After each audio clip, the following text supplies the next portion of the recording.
right now and press the bell icon. Never miss an update. Hello दोस्तों, स्वागत है आपका अपने यूट्यूब चैनल स्टडी प्लस में। और आज आपके बीच में मैं लेके आया हूँ यहाँ पर एक पेपर सेट जो उत्तराखंड के संपूर्ण जो सिलेबस है उसके आधार पर बनाया गया है। और ठीक है, तो यह पेपर सेट हम यहाँ पर डिस्कस करने वाले हैं। इसमें हम यहाँ पर डिस्कस करेंगे।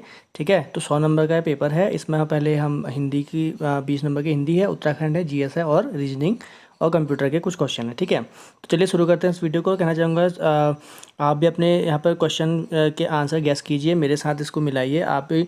ठीक है, ताकि आप अपना स्कोर यहाँ पर जान सके कि आपके कितने नंबर बनने हैं। ठीक है, तो बेस्ट अभी तक इसमें 80 नंबर हैं और अगर आप हमें बताइए कि आपके कितने बन रहे हैं। ठीक है, 80 से ऊपर जा रहे हैं तो बहुत अच्छी बात है। ठीक है, तो चलिए शुरू करते हैं। और कहना चाहूँगा इस वीडियो को अधिक से अधिक लाइक कीजिए, शेयर कीजिए, सब्सक्राइब कीजिए चैनल को। ठीक है, चलिए शुरू करते हैं इसका पहले प्रश्न से।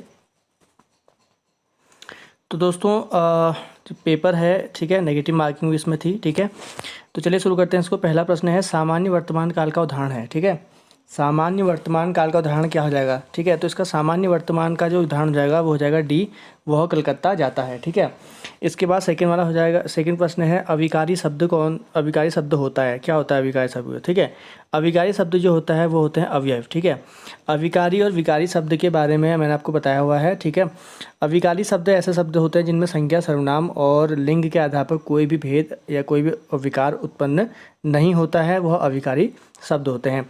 अगला है, निम्नलिखित में से किसमें व्यंजन संधि है? व्यंजन संधि, तो इसका सही आंसर हो जाएगा सी, सत्कार। सत्कार में क्या है? व्यंजन संधि है।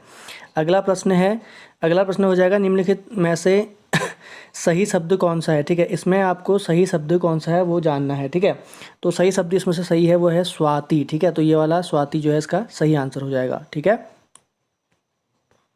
इसके बाद है पांचवा प्रश्न। पांचवा प्रश्न है, अघोष वर्ण कौन सा है? अघोष वर्ण। ठीक है, तो अघोष वर्ण जो है इसका सही आंसर वो हो जाएगा 100।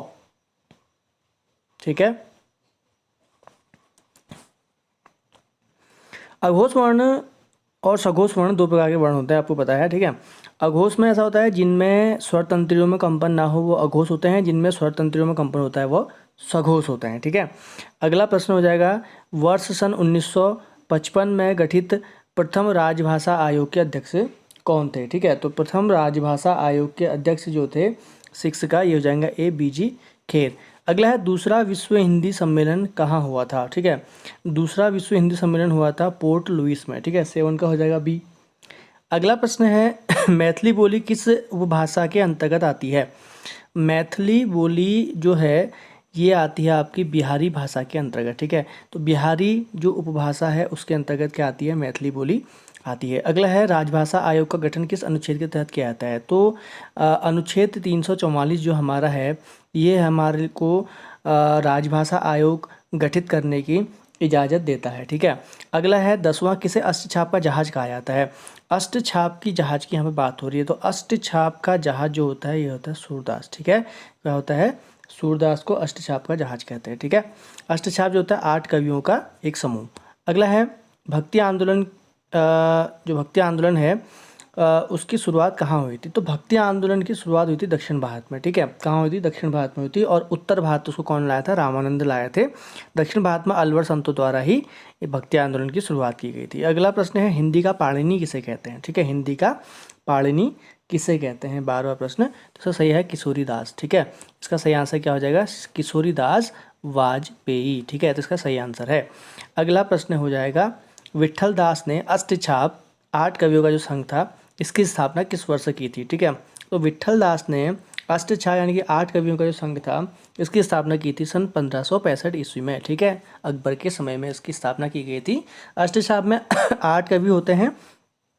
ठीक है, तो सूरदास को अष्टछाप का जहाज कहा जाता है, उसमें सूरदास सबसे महत्वपूर्ण है। अगला है, किसने आदिकाल को सिद्ध सामंत काल कहा? ठीक है, आदिकाल को सिद्ध सामंत काल किसने कहा था?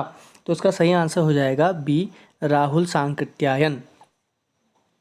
अगला प्रश्न है 15वां, हंस पत्रिका का संपादन किसने किया था? तो हंस पत्रिका का संपादन किसने किया था? बहुत इंपॉर्टेंट है, ये किया था प्रेमचंद के द्वारा। ठीक है, किसने किया था? प्रेमचंद ने किया था। अगला है 16वां प्रश्न। 16वां है, दांत काटी रोटी मुहावरे का अर्थ क्या होता है? दांत काटी रोटी मुहावरे का अर्थ होता है घनिष्ठ मित्रता, ठीक है। क्या होती है? घनिष्ठ मित्रता, बहुत ज़्यादा जो मित्रता घनिष्ठ होती है उसके लिए मुहावरा होता है दांत काटी रोटी। अगला है हाथों हाथ में समास है। देखो हाथों हाथ में यहाँ पर जो समास है यह समास आता है अव्ययी भाव समास, ठीक है। हाथों हाथ का मतलब होता है हर हाथ, और हर जो होता है वो अव्ययी भाव समास का उदाहरण में आता है, ठीक है। अगला है निम्नलिखित में से ध्वजी किसका पर्यायवाची है? ध्वजी, ठीक है। ध्वजी किसका पर्यायवाची शब्द है? तो इसका सही आंसर क्या हो जाएगा? 18 का सही आंसर हो जाएगा मोर, ठीक है। ध्वजी जो है वह मोर का पर्यायवाची शब्द है, ठीक है। ध्वजी किसको बोलते हैं? मोर को। आगे बढ़ते हैं। शैलेश मटियानी का मूल नाम क्या था? शैलेश मटियानी का जो मूल नाम था यह था रमेश चंद्र। क्या था? रमेश चंद्र। अगला प्रश्न जो हमारा है, जब कोई एक पत्र 20वां एक साथ अनेक व्यक्ति विभागों शाखाओं को भेजाता है तो उसे क्या कहते हैं? उसे क्या कहते हैं? कौन सा पत्र कहते हैं? तो इसका सही आंसर हो जाएगा ए, परिपत्र। उसको क्या बोला जाता है? परिपत्र। अब आते हैं हम, ये तो हमारे 20 नंबर की हिंदी थी, ठीक है। तो बताना 20 नंबर की हिंदी में आपके कितने बने। अब बात करते हैं आगे। किसने अपने शासनकाल के 5वें वर्ष विजयेश्वर मंदिर को ऐसाल विषय के अंतर्गत यमुना ग्राम अग्रहार में दिया था, ठीक है। यमुना ग्राम अग्रहार में दिया था, तो इसका सही आंसर हो जाएगा डी। डी इसका सही आंसर है और वह है देसठ देव, ठीक है। इसका सही आंसर क्या हो जाएगा? डी, देसठ देव ने। अगला है बागेश्वर शिलालेख में बसंतन देव यानी कि बसंत देव की पत्नी का नाम क्या लिखा मिलता है, ठीक है। तो बागेश्वर शिलालेख में उसकी पत्नी का नाम था राजनारायणी देवी, बसंत देव की, ठीक है। बसंत देव जो था वो कत्यूरी वंश का संस्थापक माना जाता है, आपको पता है। अगला है किस कुड़िंद शासक की मुद्राएं रजत धातु की मिली हैं? यानी कि ऐसा कौन सा राजा है जिसकी धातुएं जो है, सॉरी, जिसकी मुद्राएं हैं वो रजत धातु की मिली हैं? तो वह अमुकभूति। अमुकभूति एकमात्र ऐसा राजा था जो सबसे शक्तिशाली कुड़िंद राजा माना जाता था, और इसकी धातु ताम्र की भी और रजत की भी प्राप्त हुई हैं। अगला है ह्वेनसांग ने किस क्षेत्र के लिए पोलो की मोपुलो नाम दिया था, ठीक है। ऐसा कौन सा, क्योंकि आपको पता है वेंसा यहाँ पर आया था, तो सियुकी की रचना की है, और यह उस समय हर्षवर्धन के काल में आया, और ये उन सभी जगहों को कवर करते हुए पूरे भारत के भ्रमण में निकला जो बौद्ध धर्म से संबंधित थे। तो उत्तराखंड भी उसमें बौद्ध धर्म का एक क्षेत्र हुआ करता था, जिसमें हम देखते हैं काशीपुर का गौवेशाण क्षेत्र। तो जब वो यहाँ पर आया तो उसने कुछ अपने लैंग्वेज में कुछ यहाँ के नगरों के नाम लिखे हैं, जिन्हें आज की डेट में कहाँ पर था ये जानना तो बहुत मुश्किल है, ठीक है, खोज का विषय है। लेकिन ये पता है कि वो हम उसका जो मीनिंग निकालते हैं, तो पोलो कीमो पुलो जो नाम आता है ब्रह्मपुर का आता है। तो इसने क्या कहा था? ब्रह्मपुर को यह नाम दिया था। ब्रह्मपुर जो थी पौरव वंश की राजधानी थी। अगला है कत्यूरी कालीन हरगौरी मंदिर जो है वह कहाँ है? यह एक बहुत ही अच्छा काष्ठ कला का उदाहरण है। तो हरगौरी मंदिर जो स्थित है 25वें का, यह है आपका काली मठ में, ठीक है। कहाँ स्थित है ये? काली मठ में है, ठीक है। चलिए 26 लक्ष्मीचंद ने अपने शासनकाल में मुगल बादशाह जहांगीर से भेंट की थी, ठीक है। और यह इसका वर्णन निम्न में से इसका वर्णन किसने किया है, ठीक है। तो लक्ष्मीचंद भी गया था अपने पिताजी की तरह, ठीक है, मुगल दरबार में गया था। तो जहांगीर ने जहांगीरनामा जो तुजू की जहांगीरी है, सॉरी, तुजू की जहांगीरी में जो उसने अपनी आत्मकथा लिखी है जहांगीर ने, उसके अंदर इसके बारे में उसने वर्णन किया है। अगला है प्रश्न, रैका वंश जो रैका राजा हुआ करते हैं, जैसे कि रैका वंश हरिमल्ल नागमल्ल जो हमारे डोटी के राजा थे उनको रैका कहा जाता है। रैका वंश के इतिहास के संबंध में जानकारी देने वाला अब तक का सबसे पुराना अभिलेख किस शासक का है, ठीक है। तो रैका शासक जो होते थे, जैसे आपको पता है कि कल्याण चंद के समय में हरिमल्ल था, फिर रुद्रचंद ने उसको हराया, ठीक है। रुद्रचंद ने पुरुषोत्तम पंत के साथ उसको हराया और फिर डोटी को अधिकार में लिया था। तो ऐसे ही ये जो थे रिपुमल्ल नाम का एक राजा है, रिपुमल्ल नाम का राजा था। तो ये राजा 1400 के आसपास का, इनका सबसे पुराना रैका वंश के इतिहास का हमको क्या मिलता है? संबंध में जानकारी देने वाला अभिलेख हमको प्राप्त होता है 27, ठीक है। अब 28 की बात करते हैं। मानसा ने मानपुर नगर बसाया, ये आपको पता है, लेकिन यह किस नदी के तट पर बसाया गया था, ठीक है। तो मानपुर नगर जो बसाया वो अलकनंदा नदी के तट पर मानसा ने बसाया था, ठीक है। अगला है अंतोनियो दे अंद्रादे किस पवार शासक के समय श्रीनगर आया था, ठीक है।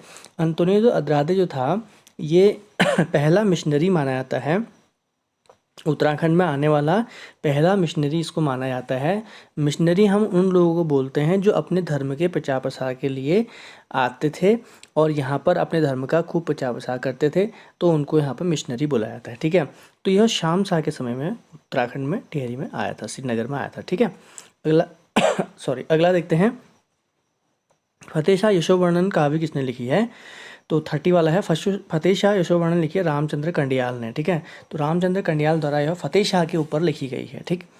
अगला है विश्व की प्रसिद्ध किस टेक कंपनी ने अपने popular web browser internet explorer को बंद करने का फैसला लिया है। 2022 में इंटरनेट एक्सप्लोरर बंद हो जाएगा, ठीक है। तो यह टेक कंपनी है माइक्रोसॉफ्ट ने अपना यह पॉपुलर वेब ब्राउज़र था, क्योंकि अब इसकी जगह पर वो एज एक आता है, एज को यहाँ पर वो लागू कर रहा है, एज पर उसका ज़्यादा ध्यान है, इसलिए वो इंटरनेट एक्सप्लोरर को बंद कर रहा है। 1995 में इसको लागू किया गया था, 1995 में एक्सप्लोरर को, उस समय उसको यहाँ पर ये उस समय का बहुत पॉपुलर वेब ब्राउज़र हुआ करता था। आज इसकी जो है उतना पॉपुलर नहीं रहा, तो उसको बंद किया जा रहा है, ठीक है। तो माइक्रोसॉफ्ट इसका सही आंसर है। अगला है हाल ही में विश्व मधुमक्खी दिवस कब मनाया गया? तो विश्व मधुमक्खी दिवस जो मनाया गया था, इसका सही आंसर होगा 32 का हो जाएगा ए, 20 मई को मनाया गया था, ठीक है। अगला है हाल ही में बंगाल की खाड़ी में आए तूफान यास को किस देश ने नाम दिया था? बहुत इंपॉर्टेंट है, 2 तूफान यहाँ पर आए हैं, दोनों बहुत इंपॉर्टेंट हैं। आपको उनके संबंधित राज्य किसके पे ज़्यादा पर प्रभाव उन्होंने डाला था वो पूछा जाएगा, पक्का यहाँ से प्रश्न आने की संभावना है। ओमान ने यह नाम दिया था यास तूफान का। इससे पहले ताउते तूफान आया था बंगाल की, ये जो अरब सागर में आया था ताउते तूफान का नाम म्यांमार ने दिया था। इसका मतलब एक क्या होता है, छिपकली होता है, ठीक है। तो यास तूफान जो है ये इसका ओमान ने इसका नामकरण किया था, ठीक है। ये आपको पता है कि तूफान क्यों आते हैं, किस लिए आते हैं, ठीक है। इसका बहुत बड़ा विषय है, अगर यहाँ पे बताऊँगा तो वो पूरा वीडियोस में निकल जाएगी, ठीक है। तो अभी क्या है कि 21 जून तक हमारा जो सूर्य है वो कर्क रेखा की तरफ बढ़ रहा है, और 21 जून को कर्क रेखा में आके वो रुक जाएगा, उसके बाद फिर दक्षिणायन हो जाएगा सूर्य। तो इस वजह से क्या हो रहा है कि जो हवाएं हैं वो हवाओं का रुख भी क्या हो रहा है, जो हमारी पेटियां हैं विंड की, जो हमारी एयर बेल्ट हैं वो भी खिसक रही हैं उसके साथ, जिस वजह से क्या हो रहा है कि अब अरब सागर और इनके ऊपर क्या बन रहा है, ITC-Z का निर्माण हो रहा है, जिस वजह से क्या हो रहा है, चक्रवात आ रहे हैं, ठीक है। चलिए तो आगे देखते हैं, साहित्य जगत में किस वायसरॉय को ओवन मेरेडिथ कहा जाता है? ओवन मेरेडिथ जो है ये इतना पॉपुलर था उस समय, ये बहुत सी किताबें लिखता था, इसलिए इसको ओवन मेरेडिथ बोला जाता था। बहुत पॉपुलर क्वेश्चन है ये। तो इसका सही आंसर हो जाएगा लॉर्ड लिटन को क्या बोला जाता था? ओवन मेरेडिथ बोला जाता था। अगला प्रश्न है, किसने अपने को कृष्ण का अवतार बताया था? ठीक है, अपने को कृष्ण का अवतार बताया। ये ऐसे थे मुस्लिम संत थे, बाद में इन्होंने अपने आप को कृष्ण का अवतार बता दिया, ठीक है। तो इनका नाम जो है, इनका नाम है मिर्ज़ा गुलाम अहमद, ठीक है। इनका नाम है मिर्ज़ा गुलाम अहमद। तो इन्होंने बाद में, पहले तो ये जो थे मुसलमानों के साथ, मतलब मुस्लिम एक फ़कीर थे, बाद में इन्होंने अपने आप को कृष्ण का अवतार बताया, जिस वजह से इनका आंदोलन शांत हो गया था, ठीक है दोस्तों। तो वीडियो को अधिक से अधिक लाइक कीजिए, शेयर कीजिए और अपने चैनल को सब्सक्राइब कीजिए। अधिक से अधिक लोगों के बीच में यह वीडियो जानी चाहिए, ठीक है। चलिए, तो सिर्फ आपसे एक शेयर और एक सब्सक्राइब ही मांग रहा हूँ, बाकी कुछ नहीं मांग रहा, ठीक है। अगला है आपका, संध्या नामक समाचार पत्र किसने शुरू किया था? संध्या बहुत बार पूछा गया है। संध्या नामक समाचार पत्र जो निकाला गया था, ये निकाला गया था ब्रह्म बांधव उपाध्याय द्वारा, ठीक है। ब्रह्म बांधव उपाध्याय के समय में इसको निकाला गया था। ये हमारे राष्ट्रीय स्वतंत्रता आंदोलन का बहुत महत्वपूर्ण समाचार पत्र है। अगला है, महिला शिक्षा पर सरकारी स्तर पर पहली बार किसने व्यवस्था की थी? ठीक है, तो महिला शिक्षा पर पहली बार जो सरकारी स्तर पर बात कही गई थी 37 वाला, तो ये था वुड का डिस्पैच, ठीक है। वुड डिस्पैच आप जानते हो शिक्षा संबंधित सब कमीशन आपके शिक्षा वाले ही हैं। तो वुड का जो डिस्पैच आया था, वुड डिस्पैच ने सबसे पहले महिला शिक्षा पर सरकारी स्तर पर पहली बार व्यवस्था करने की बात कही थी। 38 है, 1857 में सिपाही विद्रोह के समय भारत का गवर्नर जनरल कौन था? 1857 में जब हमारा सिपाही विद्रोह हुआ तो उस समय गवर्नर जनरल कौन था? ठीक है, तो उस समय गवर्नर जनरल था कैनिन, ठीक है, बहुत इंपॉर्टेंट है, कैनिन था। पहला वायसराय भी हमारा कैनिन ही है, ठीक है। 1858 में फिर इसको वायसराय, मतलब बाद में क्या कर दिया, इसका पद वायसराय कर दिया गया, ठीक है।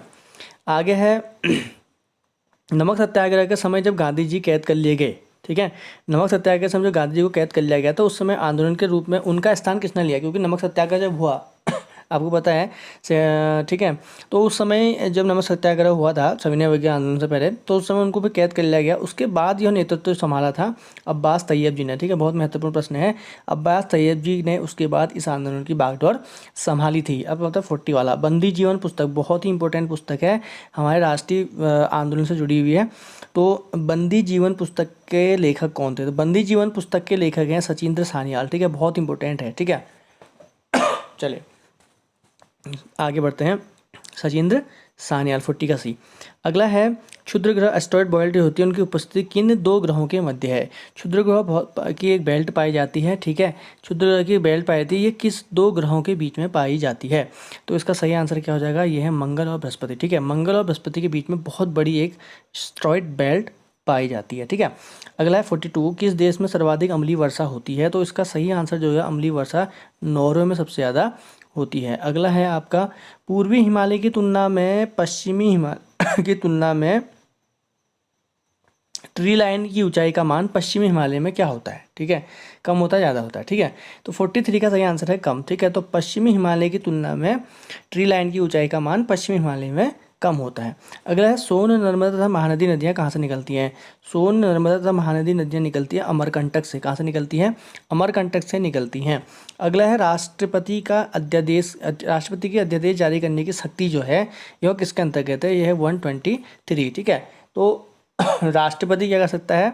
अध्यादेश जारी करता है जब क्या हो, दोनों सदनों में कार्य नहीं चल रहा है, दोनों सदनों की बैठक नहीं बुलाई जा सकती है। ऐसे कंडीशन में अगर कोई नियम या कोई कानून पारित करना है तो अध्यादेश जारी करना पड़ता है। ठीक है, अगला है 46 वाला, तो यह भारतीय संविधान में किस अनुच्छेद के अंतर्गत भारत के नियंत्रक एवं महालेखा परीक्षक की नियुक्ति होती है? कैग, CAG की बात हो रही है, तो CAG की नियुक्ति जो होती है ये होती है 148 के तहत। ठीक है, अगला है अल्मोड़ा भाबर को नैनीताल के तराई भाबर में कम। अल्मोड़ा भाबर का कहने का मतलब है जो आज का रुद्रपुर नैनीताल से जो नीचे का जो भाबर वाला इलाका है वो एक समय पर क्या था? अल्मोड़े के अंतर्गत आता था, क्योंकि आपको पता है कि कुमाऊं का मतलब ही एक समय में अल्मोड़ा हुआ करता था और संपूर्ण कुमाऊं में सिर्फ एक जिला था वो अल्मोड़ा, फिर उसके बाद 1991 में तोड़ के 2 कर दिए गए। ठीक है, तो इसी प्रकार से आज अल्मोड़े से निकल के 6 जिले बन चुके हैं। तो अल्मोड़ा भाबर जो था उस समय, जिसके लिए लक्ष्मीचंद, रुद्रचंद जितने भी गए सब दिल्ली दरबार में जाते थे, जिसको अपना कहते थे, तो उसको नैनीताल के तराई भाबर मतलब उसको नैनीताल जिला के तराई भाबर में बना दिया, जो आज भी जब तक 1995 तक जब क्या नहीं बना था, उधम सिंह नगर नहीं बना था, तब तो वो नैनीताल के अंदर ही आता था। तो 47 का सही आंसर हो जाएगा 1910 में। ठीक है, इसका सही आंसर क्या हो जाएगा? 47 का डी। ठीक, चलिए आगे, किस गोरखा सूबेदार ने संन्यास लिया और अपना नाम निरूढ़ानंद रखा? ठीक है, किस गोरखा सरदार ने इसना क्या करा था? संन्यास ले लिया, तो उसका सही आंसर है 48 का, ये हो जाएगा रण बहादुर। ठीक है, तो रण बहादुर बाद में क्या हो जाए, इन्होंने निर्गुणानंद नाम रखे और संन्यास ले लिया।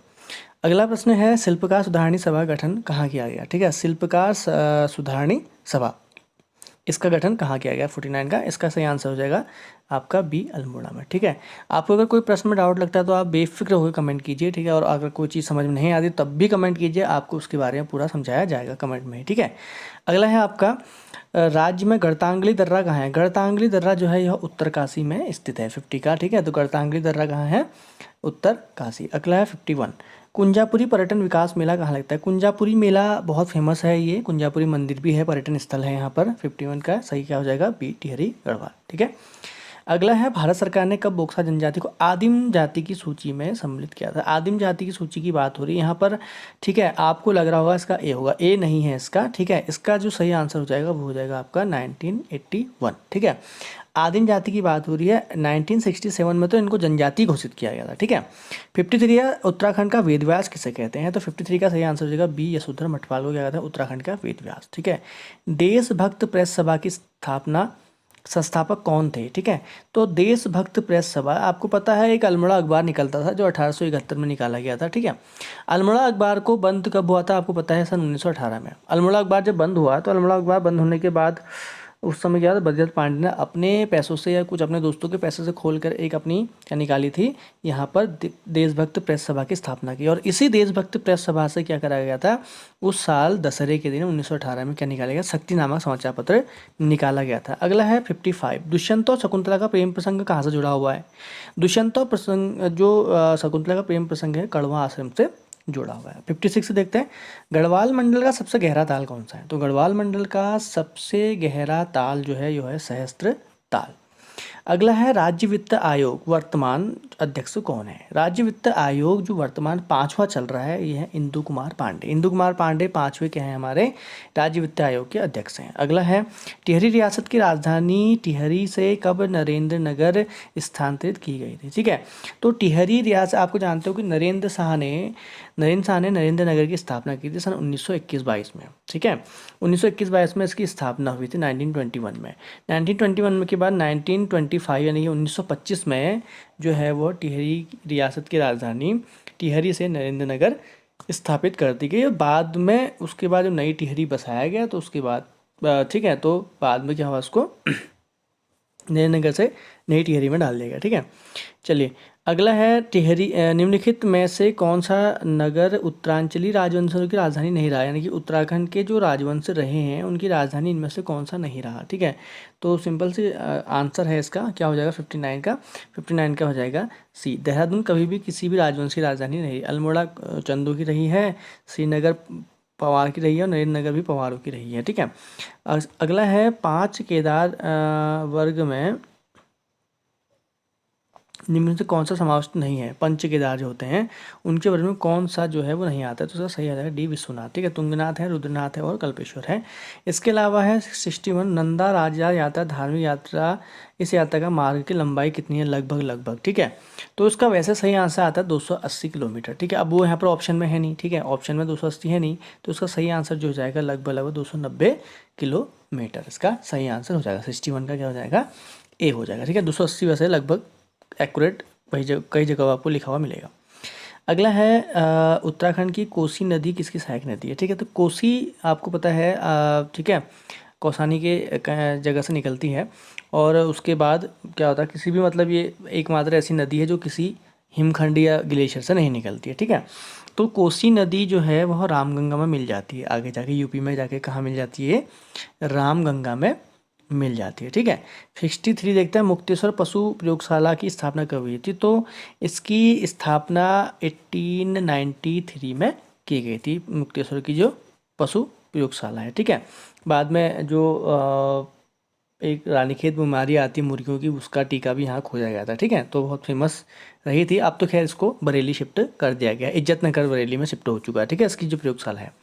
तो 63 का मैंने बताया आपको क्या है, डी है। 64 देखते हैं, उत्तराखंड का राजकीय वृक्ष कौन सा माना गया है। तो उत्तराखंड का राजकीय वृक्ष माना है बुरांस को, ठीक है। किसको माना गया है, 64 का सी। 65 देखते हैं, झुमड़ा क्या है, बहुत इंपॉर्टेंट है, झुमड़ा क्या है, ठीक है। झुमड़ा क्या है, झुमड़ा है एक नृत्य है या सामाजिक प्रथा है, ये आपको बताना है, ठीक है। तो उसका सही आंसर है थारों में प्रचलित एक नृत्य गीत है झुमड़ा। अगला है रुड़की विश्वविद्यालय की स्थापना कब हुई थी। तो इसमें थोड़ा सा मिस्टेक ये हुई है, इसमें 1900 हो गए हैं, इसको 1800 में ले जाते हैं, तो इसका सही आंसर जो हो जाएगा 1847, ठीक है। अगला है आपका HMT जो कारखाना स्थित है ये कहाँ है। HMT जो है हिंदुस्तान मशीन टूल्स, ठीक है। तो इसका जो कारखाना है ये है रानी बाग में। अगला है निम्नलिखित में से किसे रेमन मैग्सेसे पुरस्कार मिला है, ठीक है। तो अभी तक जो रेमन मैग्सेसे पुरस्कार मिला है वो मिला है आपका चंद्र प्रसाद भट्ट को इनमें से। अगला है बैकुंठ चतुर्दशी मेले का आयोजन स्थल है। तो बैकुंठ चतुर्दशी मेला जो है संतान प्राप्ति के लिए बहुत माना जाता है, श्रीनगर में इसका आयोजन स्थल है। गढ़वाल पेंटिंग्स के लेखक कौन है, ठीक है। तो गढ़वाल पेंटिंग्स के लेखक जो हैं ये कौन है, ये हो जाएंगे आपके मुकुंदी लाल, ठीक है, बैरिस्टर मुकुंदी लाल। अगला है एक्सेल में 2 सेलों का एक सेल में मिलाने के परिचालन को क्या कहते हैं। एक्सेल जो सीट होती है, जो विंडो वर्ड और एक्सेल जो हम बात करते हैं, ठीक है। तो इसका सही आंसर 71 का जो हो जाएगा, 71 का सही आंसर हो जाएगा बी, ठीक है, क्या हो जाएगा मर्ज सेल। अगला है निम्नलिखित में से कौन सा बाइनरी नंबर का उदाहरण है। तो बाइनरी नंबर क्या होते हैं, 010110, तो इसका सही आंसर क्या हो जाएगा बी, सही हो जाएगा 72 का। अगला है निम्नलिखित में से कौन सा हार्डवेयर है सॉफ्टवेयर नहीं है। इसमें से कौन सा हार्डवेयर है और सॉफ्टवेयर नहीं है, तो है प्रिंट ड्राइव, ठीक है, क्या हो जाएगा 73 का बी। 74 है HTML डॉक्यूमेंट बनाने के लिए निम्न में से किसकी ज़रूरत होती है। तो 74 का जो सही आंसर हो जाएगा वो जाएगा टेक्स्ट एडिटर। अगला है कीबोर्ड एक डिवाइस है। कीबोर्ड कैसी डिवाइस होती है, हमारी डिवाइस 2 प्रकार की होती है ना, एक इनपुट डिवाइस एक आउटपुट डिवाइस। तो 75 नंबर का क्वेश्चन है, उसका सही आंसर हो जाएगा ए इनपुट डिवाइस। कोई भी चीज़ जिससे हम कंप्यूटर के अंदर कोई डाटा फिट करते हैं इनपुट डिवाइस, और कोई भी ऐसी चीज़ जिससे हम डाटा कंप्यूटर से बाहर निकालते हैं आउटपुट डिवाइस। जैसे पेन ड्राइव दोनों में आएगी, ठीक है, CD ड्राइव इनपुट आउटपुट दोनों में आएगी, तो इस प्रकार से होता है। इसके अलावा 76 निम्नलिखित में से कौन सा सांकेतिक मुद्रा है। सांकेतिक मुद्रा जो मानी जाती है, ठीक है, 76 का, तो ये मानी जाती है कागज़ के नोट, ठीक है। चलिए अब देखते हैं यहाँ पर यदि के का अर्थ प्लस है, एम का अर्थ इंटू है और आर का अर्थ माइनस है, तो क्यू का अर्थ प्लस हो तो इसका निकालना है, ठीक है। तो यहाँ पर थोड़ा सा आपको करना है, ये जो के का अर्थ है, के का अर्थ यहाँ पर जो हो जाएगा वो डिवाइड है, ठीक है। एक्चुअल में ये प्लस हो चुका है, डिवाइड है, और यहाँ पर इसको आपको निकालना है, तो इसका आंसर सही आपका आ रहा होगा अगर ऐसा करोगे तो। ये 16 इसका सही आंसर है, ठीक है। निकाल लेना आप लोग, क्या है इसमें गुणा बीच में रखने हैं आपको, नंबरिंग यहाँ पर इसके बीच में रखनी है। अगला है किसी कोड में डील को 3 5 2 4, लाई को LIE को 4 7 5 लिखा जाता है, तो कोड में IDLE को कैसा लिखा जाएगा? तो सिंपल सी बात है, इसमें आपको कुछ नहीं करना है, ठीक है। इसलिए नहीं करना है क्योंकि डी, इसमें क्या करना है आपको, आई लिखा है, डी लिखा है, एल लिखा है, ई लिखा है, ठीक है। आपको पता है कि सबसे पहले देखो आई को ढूंढो, आई यहाँ पर है लाई में, सेकेंड नंबर में तो 7 लिखा जाता है आई को, ठीक है। इसके बाद डी को लिखा जाता है 3, और उसके बाद आपका एल है, एल को लिखा जाता है 4 लास्ट में यहाँ पे, और उसके बाद आपका ई आता है, ई को लिखा जाता है 5। तो 7 3 4 5, तो 7 3 4 5 का सही आंसर है, ठीक है। अगला है एक जन्मदिन पार्टी में 5 मित्र एक पंक्ति में बैठे हैं, इसमें से पंक्ति में बैठे हैं, एम बाई ओर है ओके, ठीक है। एम जो है बाई ओर है ओके और दाई ओर है पी के। एस बैठा है दाई ओर टी के, किंतु बाई ओर पी के, ठीक है, बाई ओर पी के। तो बीच में कौन बैठा है? देखो इसको तो यहाँ पर बन जाता है आराम से। एक जन्मदिन पार्टी में 5 मित्र हैं, एम बाई ओर ओके, ठीक है। तो बाई ओर ओके है, तो अगर यहाँ पर ओ है तो एम यहाँ पर बैठा होगा ऑब्वियसली, और दाई ओर पी के तो पी यहाँ पर बैठा होगा ऑब्वियसली, ठीक है, क्योंकि दाई ओर पी के है तो दाई पी का दाई ओर यहाँ का, इसका मुंह सबका ऊपर को है, दाई ओर ये हो जाएगा। एस बैठा है दाई ओर टी के, किंतु बाई ओर पी के, तो एस यहाँ पर बैठा है और टी यहाँ पर बैठा है, ठीक है। तो बीच में कौन बैठा है? दो यहाँ पर, तो पी बीच में बैठा है, तो इसका सही आंसर क्या हो जाएगा? सी वाला पी, ठीक है। इसका सही आंसर क्या हो जाएगा? पी हो जाएगा। अगला है एक व्यक्ति दक्षिण की ओर 6 किलोमीटर चलता है, ठीक है, दक्षिण की ओर 6 किलोमीटर चलता है, उसके बाद वो बाईं मुड़ता है, नीचे को जा रहा है तो बाईं यहाँ पर जो है 4 किलोमीटर चलता है, और फिर वो बाईं ओर मुड़ के 5 किलोमीटर चलता है, यहाँ पर ये हो जाएगा, ठीक है। उसका मुख अब किस ओर है? तो इसी ऑब्वियसली उसका मुंह उत्तरी दिशा की ओर ही होगा, तो उत्तर दिशा इसका सही आंसर होगा। अतिथियों को आशा का परिचय कराते हुए भास्कर ने कहा, उसके पिता मेरे पिता के इकलौते पुत्र हैं। आशा भास्कर से किस प्रकार संबंधित है? भाई सिंपल सी बात है कि इसमें उसने कहा कि भास्कर ने कहा कि उसके पिता मेरे पिता के इकलौते पुत्र हैं, तो ठीक ही है। अब जब वो खुद ही अपना है तो उसके बाद उसकी जो पुत्री है वो कौन है? वो आशा है, तो उसका सही आंसर पुत्री हो जाएगी। इसके बाद है 0381524 कॉमा, और यहाँ पर आपका हो जाएगा 48। तो इसका सिंपल सा क्या है, देखो 1 की घात 2 माइनस 1, ठीक है, इसके बाद 2 की घात 2 माइनस 1, इसके बाद 3 की घात 2 माइनस 1, 15 कैसे है? 4 की घात 2 माइनस 1, 24 आया 5 की घात 2 माइनस 1, ठीक है। इसके बाद आपका क्या आया यहाँ पर? 6 की घात 2 माइनस 1, यानी कि कितना आ जाएगा? 6 का 36, तो डी 35 इसका आंसर हो जाएगा। पेशावर कांड कब हुआ था? तो पेशावर कांड एक्चुअल में, ये पेशावर कांड की बात हो रही है जिसमें आपका वीरचंद सिंह गढ़वाली थे, तो ये हुआ था आपका पेशावर कांड जो हुआ था सॉरी 83 वाला। तो इसका सही आंसर जो है 23 अप्रैल से 1930 को, ठीक है, जब उस समय सविनय अवज्ञा आंदोलन चल रहा था, तो उसी समय की यह घटना है। अगला है पौंड टूटी क्या था? पौंड टूटी एक आयात निर्यात कर था जो उस समय टिहरी रियासत में लिया जाता था। अगला समय विनोद नामक समाचार पत्र कब प्रकाशित हुआ था? ठीक है, समय विनोद की बात करते हैं। समय विनोद समाचार पत्र जो 1868 में प्रकाशित हुआ था। उत्तराखंड का पहला हिंदी समाचार पत्र माना जाता है, ठीक है। भारत का तो खैर जो है उदंड मार्तंड था, जो 30 मई को क्या माना जाता है? पत्रिकारिता दिवस। उत्तराखंड क्रांति दल द्वारा पृथक आंदोलन को और भी संगठित करते हुए गैरसैंण को कब भावी उत्तराखंड की राजधानी घोषित किया गया? ठीक है, तो ये जो यूकेडी द्वारा सन 1992 में इसका नाम चंद्रनगर रखा गया, और इसको भावी उत्तराखंड जो बनेगा तो उन्होंने सोचा था, तो उस समय की राजधानी इसको हम चंद्रनगर को बनाएंगे, यानी कि हम गैरसैंण को बनाएंगे, ऐसा बोला हुआ था। ठीक है, चलिए अगले हम जाते हैं 87 लिखा है कि विवाह की दिखनौरी प्रथा किस जनजाति की प्रमुख प्रथा है? ठीक है, तो 87 की हम बात कर रहे हैं, तो 87 का है बी। ठीक है, तो थारों की क्या हो जाएगी? ये दिखनौरी प्रथा। अगला है कत्यूर घाटी में बद्रीनाथ मंदिर की स्थापना किसने की थी? इसमें से कौन सा चंद्र शासक था इसने कत्यूर घाटी में बद्रीनाथ मंदिर की स्थापना की थी? इसका सही आंसर है ज्ञानचंद। ठीक है, अगला है प्रश्न, मनरेगा का शुभारंभ कब किया गया? मनरेगा जो बनाया गया था ये 2006 में इसका शुभारंभ किया गया। पहले इसका नाम नरेगा था, ठीक है, तो महात्मा गांधी को जोड़ दिया तो एम हो गया, तो मनरेगा हो गया। ठीक है, भारत में जीएसटी किस देश के मॉडल पर आधारित है? बहुत इंपॉर्टेंट क्वेश्चन है। जीएसटी जो है हमारे कनाडा मॉडल पर आधारित है।